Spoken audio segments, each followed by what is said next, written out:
Общественному движению «Конгресс народа Абхазии» предстоит выполнять функции политических организаций, которые недостаточно активно работают в стране, отмечалось на встрече. Конгресс будет состоять из 350 членов, избранных в 35 округах, что будет определять его легитимность. Мы к моменту избрания людей должны разработать все варианты и механизм, при котором отбор людей будет достаточно качественным.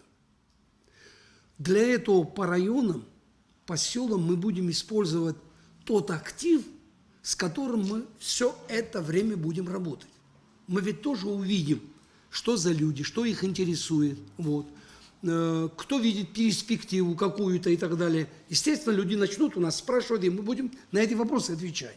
Но в том, что мы будем использовать, скажем, вот сельские собрания, районные собрания, депутаты, актив села, актив района, в этом нет сомнений. Какой принцип отбора людей? Ну, мы примерно так представляем, что у нас 35 округов, с каждого округа, скажем, по 10 человек, и где-то будет конгресс 350 человек. Как их будут избирать? Для того, чтобы было максимально легитимно, конечно, надо за них голосовать. Прямым голосованием этих людей мы будем избирать. Ну, может быть, что-то в районах нам предложат, другой механизм, более, скажем, действенный в нашей ситуации. Мы готовы и обсуждаем. Должны быть избраны опытные специалисты в социальной сфере, в ведущих отраслях экономики. Конгресс по существу – это институт выборщиков, который может и должен способствовать качественному отбору кадров при формировании органов государственной власти и управления в рамках действующего законодательства республики. Мы, естественно, подготовим законопроект поправки к ныне действующему закону по поводу квотирования. Извините, это международный правовой термин. Значит, квотированы по гендерному принципу и по национальному принципу. Вы, вот женщины, сидящие здесь, разве вы не хотите, чтобы ваши представители были в парламенте? А что, русская община не хочет, чтобы его представители были в парламенте? А что, армянская община этого не хочет? Конечно, хотят. Но как их туда привести? При несуществующем законе это практически невозможно. Если депутаты не захотят, мы проведем референдум. Если и референдум мы не сможем, значит, на нужном уровне и не получим того ответа, ну что, мои дорогие, мы будем иметь тот парламент, который мы заслужили. Вы думаете, что депутаты наши, они позволяют столько, сколько им позволили? Это мы с вами виноваты в этом. Мы с вами виноваты в том, что там нет женщин.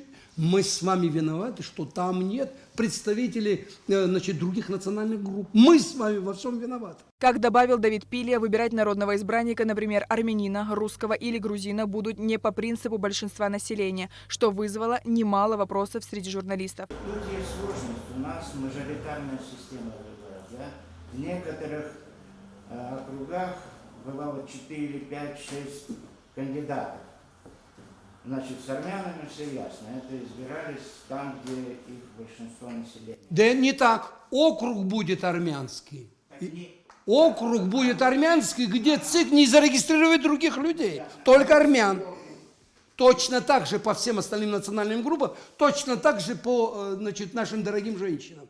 Округ будет женский. Задача Конгресса не заключается и не сосредотачивается только на выборной кампании. Понимаете, это сейчас такой острый вопрос. Да, действительно, в 2022 году в этом направлении мы достаточно интенсивно работаем. И задача наша какая? Наша задача заключается в поиске того потенциала, который действительно не виден, который не на поверхности. Наша задача найти людей, которые живут в селах, которые живут в деревнях, которые живут в районах. Этих людей, которые еще, знаете, ну не примелькали глаз. Вот. Задача в поиске этих людей, потому что эти люди на местах действительно знают, что им надо. Организационные вопросы, связанные с созданием Конгресса народа Абхазии, будет решать специально созданная группа, состоящая из 25 человек. В ближайшее время будет выбран руководитель группы и секретарь. Сария Кварацхеля, Алексей Баструков, Абхазское телевидение.